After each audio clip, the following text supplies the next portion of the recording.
I went to Cape Town to test the RPM because it's definitely the best place in the world for big air. So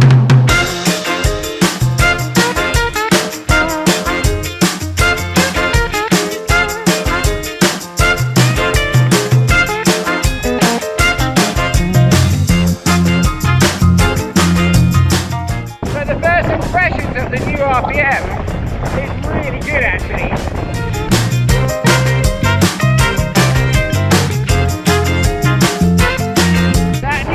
To have so much more beams to it.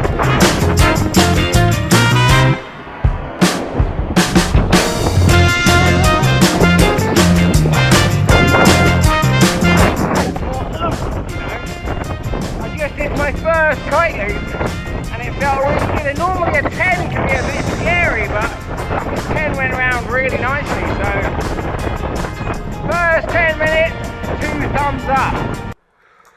The very first RPM came out 10 years ago. Now, I wasn't actually riding for Slingshot at the time, but I just remember it being the benchmark of performance bridle kite. Back in the day, it had pulleys. Then it changed to the IRS bungee system, which had no pulleys. And that was for freestyle, really. That was for the riders trying to win the World Tour, when the World Tour was really big. And now, over the last couple of years, there's been a real resurgence in big air and jumping. It's just got windy, so I'm going to continue this video at the beach. Going for a quick hydrofoil.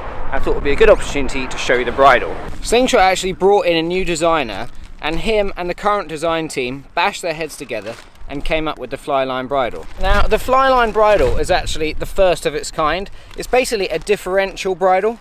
Normally when you turn most pulleyed kites, one side engages and the other side sits idle. The pulley travels as far as it can and then actually becomes ineffective at a certain point. When this happens on the Flyline bridle, the IRS bungee engages, so when I'm doing a kite loop, both sides are engaging to help maneuver the kite, which gives you extra response and feedback at the bar. You get that direct shift of power from one wingtip to the other wingtip.